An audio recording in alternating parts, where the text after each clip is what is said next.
Ребята прошли свое первое серьезное испытание – квест с загадками на логику и знания своего города. Им пришлось немало побегать, прежде чем выполнить поручение книги таинств. Что ж, первое задание выполнено. И что же из этого вышло? Наш человек приобрел ноги. Это отличная новость. Но сегодня ребят ждут новые приключения. Привет! Сегодня третий день ваших испытаний. Вам предстоит пройти множество заданий, разгадать загадки. И все, чтобы приблизиться еще на один шаг к нашей самой главной цели – оживить человека. А сейчас давайте посмотрим, что нам приготовила книга таинств.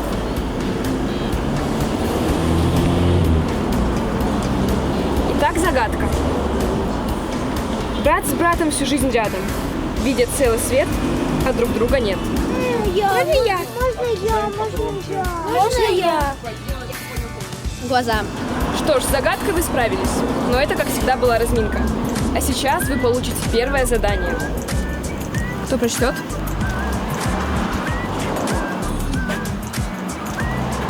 Идите в дом того, кого называли Леонардо да Винчи осетинского народа, кому подавались и перо, и кисть. Кто это? Косталь Иванович Хитогуров. Правильно. Сейчас мы пойдем в дом-музей Косталя Ивановича Хитогурова.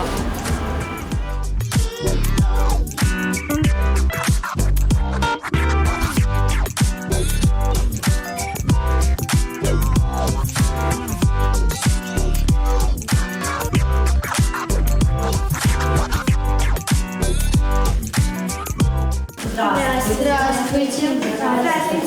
Здравствуйте, дети, здравствуйте.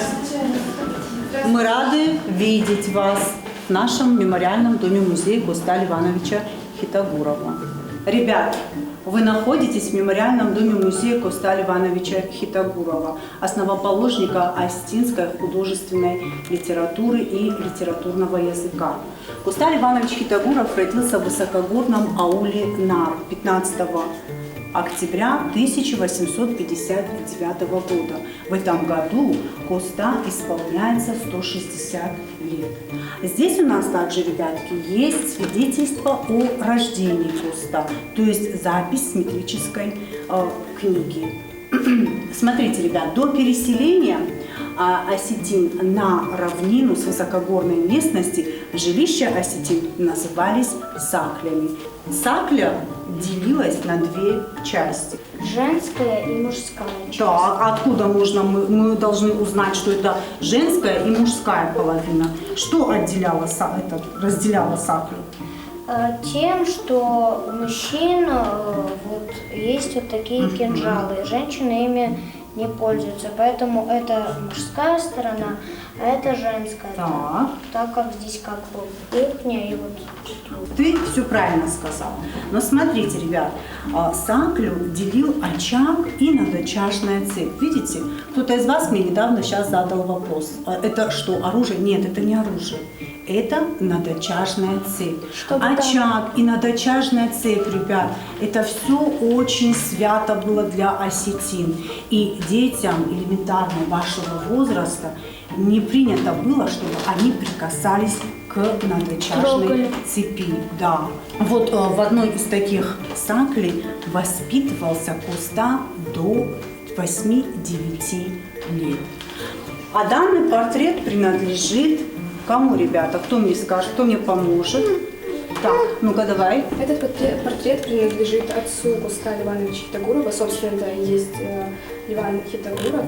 И когда вы говорили про надочажную цепь, я хотела сказать, что это было настолько, можно сказать, святое место, что когда шла кровная вражда, когда хотели извиниться, они как бы к этой надочажной цепи приходили. Иван Элизбарович долгое время прослужил в царской армии, ребят. Женился Иван Элизбарович очень поздно. И в возрасте 49 лет родился наш Коста. Данный портрет принадлежит матери Коста. Коста потерял свою маму в возрасте грудничка. Об этом мы можем с уверенностью сказать в одном из его автобиографических произведений «Кто ты?».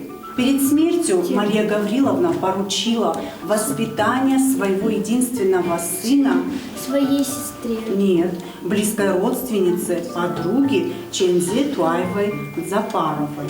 На тот момент у Чензе было у самой 5 детей.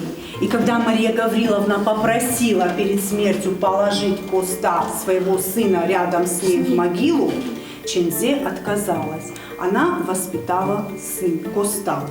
Коста, когда немножко подрос, он ходил и спрашивал, какая была его мать. И он по этим словам нарисовал точь-в-точь. Правильно, молодец, молодец. Так вот, ребят, в возрасте 6-7 лет наш маленький Коста начал учиться в Нарской церковно-приходской школе, где преподавал его родной дядя по матери Иоанне Убаев. После того, как Коста закончил двухгодичную, двухклассную начальную школу в Наре, отец перевозит свою семью из Нара во Владикавказ. И здесь Коста начинает учиться во Владикавказской мужской гимназии. Ребята, наш Коста увлекся искусством. Помог данное дарование раскрыть обаятельный, чуткий педагог Василий Иванович Смирнов. Он не раз устраивал выставки Коста в гимназии. 10 лет спустя, именно по настоянию Смирнова, Коста едет в Санкт-Петербург. Сдает успешно экзамены, на одно место 6 кандидатов и становится студентом Петербургской академии художеств класса живописи. Но Петербург считался не только культурным центром, но и политическим. И здесь таки как раз у Коста уже складываются демократические взгляды на жизнь. В 1885 году Коста выезжает из Санкт-Петербурга, приезжает сначала к своему престарелому отцу, а потом уже переезжает во Владикавказ, ребят. Ребята, обратим, пожалуйста, наше внимание на данную картину. Чем она так интересна? Что мы в ней можем увидеть и сказать? Ну-ка. Мы здесь можем увидеть горы, 2 мальчиков, собаку. И мальчики что-то, копают или что-то ищут. Ребят, данная картина, она очень интересная, создана на фоне ярких контрастов. Здесь Коста показал яркую, красивую природу Кавказа. Нищего старика, богатый экипаж и опять-таки дети в нищенской одежде. Здесь он показал еще то, что дети именно вашего возраста, вместо того, чтобы учиться, они уже помогали взрослым, родителям своим. А это, представьте, был непосильный адский труд, ребят. Здесь, если мы так внимательно посмотрим, мы можем сказать, что где-то это может быть, когда прокладывали дорогу, военно-грузинскую дорогу, да, ребят? Данная картина, она тоже очень интересна. Здесь Коста показал то, что ему хотелось бы в реальной жизни, в которой он был лишен материнства, то есть свою маму и самого себя. Здесь он показал еще в этой картине тяжелый образ жизни горянки, которая спускается вниз по узкой тропинке по реке за водой. Это мы сейчас можем кран открыть, и вода теплая выходит. Да? А представьте, в зимнее время, когда молодая женщина, да еще и с ребенком, она должна была что, цепко держать своего ребенка, чтобы, не дай бог, он не сорвался с обрыва, внимательно за ним наблюдать, а еще что, набрать, и это все А сколько раз ей надо было спускаться и подниматься, ребят? Ведь в численность семьи составляла от 30, а то и до 40 человек в семье. При жизни у Коста вышло только 2 сборника. Один сборник на русском языке, первый сборник так и назывался «Стихотворение», а второй сборник вышел, ребята, в честь столетия Пушкина. Это было 20 мая 1899 году. Как назывался второй сборник? Ирон Фандер. Остинская лига. Итак, ребят, мы прошли очень интересную экскурсию, и сейчас я очень надеюсь, что вы внимательно слушали, потому что вам надо будет пройти квест. По всему музею разбросаны загадки. Они пронумерованы. Вы должны найти первую загадку, и там будет вопрос, который каким-то образом связан с нашей экскурсией и Коста Ливановичем Пифагоровым. Понятно? Да. Хорошо. Тогда давайте начнем. Ой, я нашла первую. А ну-ка. В каком селении родился Коста Хитагуров? Отвечает один человек. Да, ребят, Коста Ливанович Фитагуров родился в высокогорном ауле Над. Значит, это правильный ответ. Ищем вторую загадку. Я нашла. По какой специальности обучался Коста в Санкт-Петербурге?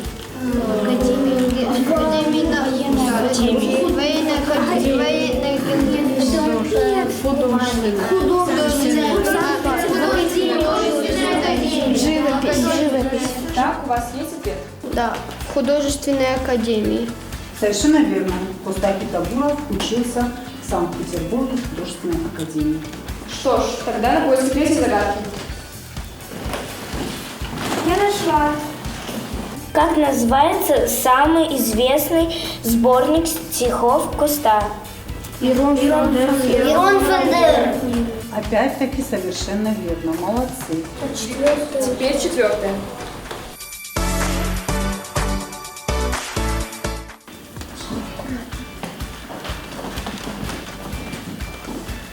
Как звали первую любовь Коста Хитагурова? Анна Попова. Верно ли ответили наши дети? Молодцы, вы верно ответили. Первой любовью музой считалась Анна Попова. Именно Анне Поповой Коста посвятил акростих по имени Фатима. Я нашел. Кем были прототипы персонажей картины «Горянка, идущая за водой»? Мама Коста Ливановича и он сам. Какое техническое наведение для времени жизни Коста изображено на картине «Дети-каменщики»? Это была военная дорога грузинская. Здесь изображены дети примерно нашего возраста, они были бедными. Поменьше. Да, немного поменьше. Лет 7-8. Вот столбы с проводами. Я думаю, это были электростолбы для проведения электричества. А может быть, это были и телеграфные столбы. Согласитесь, раньше телеграф все-таки раньше появился, чем электричество. Мы не можем с точностью сказать, но одно то, что на картине уже столбы, мы можем только догадываться. Или же это телеграфные столбы, или же столбы для провода электричества. Но это нововведение, правильно вы ответили, ребята. Значит, ответ засчитан. Да, ответ засчитан. Что ж, вы полностью прошли квест без единой ошибки. Поздравляю!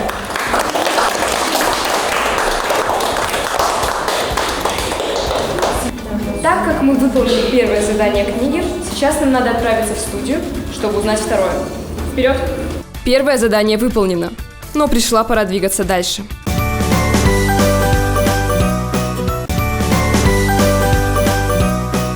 Мы вновь встретились в студии.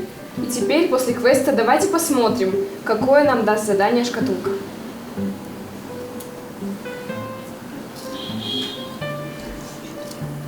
Создайте иллюстрацию к известному стихотворению Коста Хитагурова. И сегодня в нашем последнем задании посредником алхимика будет художник Карина, которая будет вам помогать выполнять поручения шкатулки. Здравствуйте, ребятки! Здравствуйте! Я вам сейчас зачитаю стихотворение. Послушайте внимательно. потому что задание вы будете выполнять по этому стихотворению. Рафиял. Раджа хохот цулпайкашти и у Рафиял. Мигом гомя банабати уж сахкам вилал. Бакажет ты на межерда, такка булгарон. Дурул авартая кахта агапам канон. Жахта, хош алам машар махижа гожагл. Ишфахуш снан и жерма усы бамбагл. Дардл еонг тафахашта, хобжа гаяхи, пуртижа батфалашта, лагнах харрагл. И зачитаю для тех, кто не понимает истинский язык. Как-то раз с горы глядел он, тот пастух чудной. Облако под ним белело ватой шерстяной. И у самого обрыва на краю он встал. Эта вата просто дива, явно не поспала. И пускай на горном скате скот пасется мой. Подревлю на белой вате я чуток другой. Широко взмахнул руками бедный человек и исчез, как легкий камень в пропасти наверх. А теперь я вас поделю на две команды. Пожалуйста, достаньте каждый по одному камушку. Не заглядываем.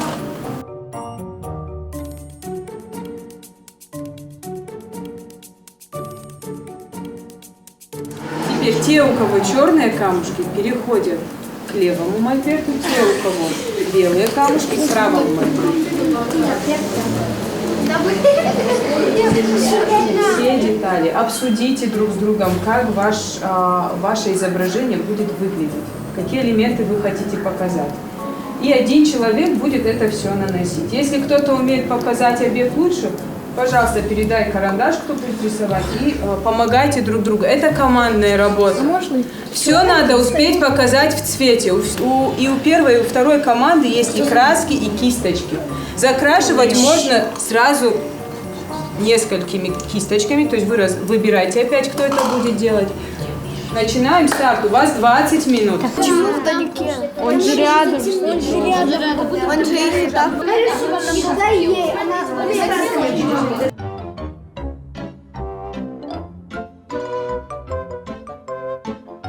В обеих командах не все идет гладко. Кажется, ребята не могут поделить между собой ответственность.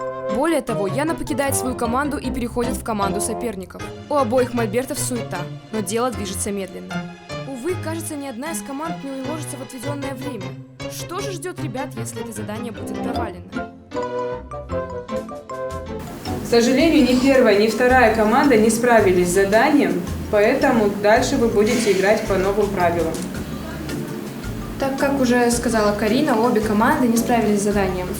Из-за этого вы все сейчас объединяетесь и выбираете одного делегата, который должен отгадать загадку. Если он ее отгадывает, то задание выполнено, книга открывает нам следующую страницу, и никто не выбывает из игры. А если не отгадывает, то этот делегат будет исключен на следующий день соревнований. Давайте выйдут люди, которые хотят, и проголосуют. Олег. Андрей. Обе команды выбрали Олега. И сейчас посмотрим, какая же загадка. Вчера было, сегодня есть и завтра будет. Тревожные раздумья. Если Олег не отгадает, то он выбывает из проекта на один игровой день. Есть два варианта у меня. Это солнце и время.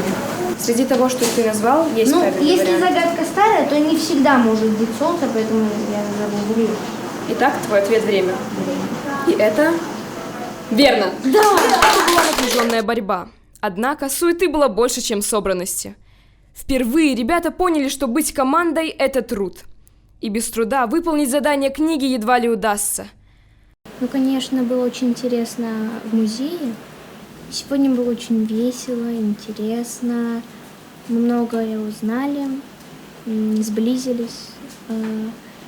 Как-никак уже третий день, и мы стали намного дружнее. Но сложнее всего был сам последний конкурс изобразить знаменитый стих Коста Хайтагурова, потому что каждый хотел изобразить так, как он видит, и как-то все не могли найти золотую середину, как правильно и как удобнее за 20 минут нарисовать. Кто-то хотел поставить себя выше, то, что он лучше нарисует, А кто-то с ним не был согласен, он захотел нарисовать по-другому, там стирал, дорисовывал, потом кому-то что-то не понравилось, я не знаю даже, вот, ну, мне кажется, все по чуть-чуть этого делали, а вот только София сидела и разукрашивала себе спокойно обрыв. Если все поймут то, что надо как-то работать в команде, а не по одному, то тогда и будет легче за 20 минут что-то сделать.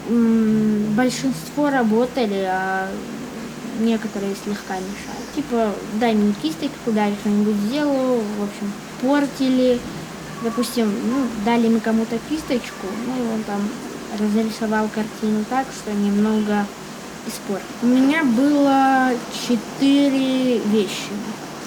Это время, день, ночь и еда. Не знаю, почему еда, но мне казалось, если бы я не ответил, мне бы было как досадно, грустно, стыдно. Не только за себя, то, что вот не ответил на загадку, а то, что я не помогу команде в следующий день.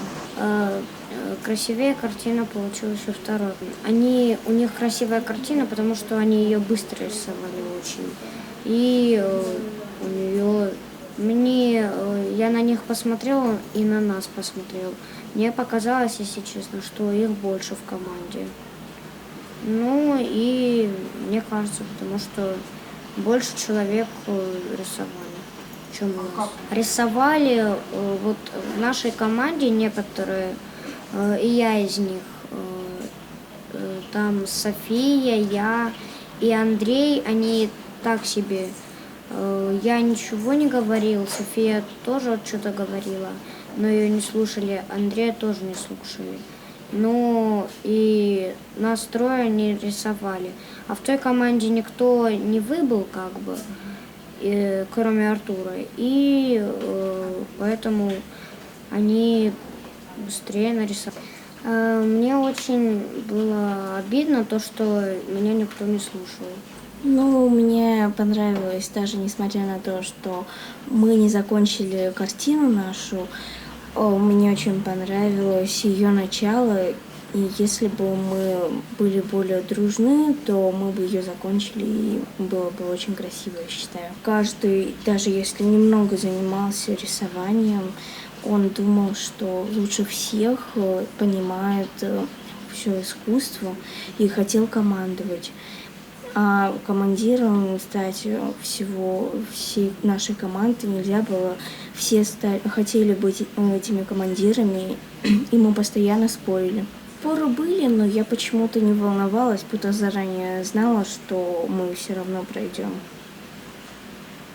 И что Олег отгадает загадку. Андрей очень хотел, он думал, что лучше всех знает загадки, не в обиду ему будет сказано, но хорошо, что мы выбрали Олега. Ну, день веселый удался. В музее-то и поиграли, и узнали историю. Сегодня был веселый день. Сначала мы пошли в музей. Там нас познакомились с биографией Костахи Тагурова. Потом мы рисовали картину. Каждый хочет что-то свое вставить. И не согласуются у нас. Мы очень нервничали, потому что все хотят участвовать. Но когда Олег отгадал, у нас сразу появилось настроение хорошее.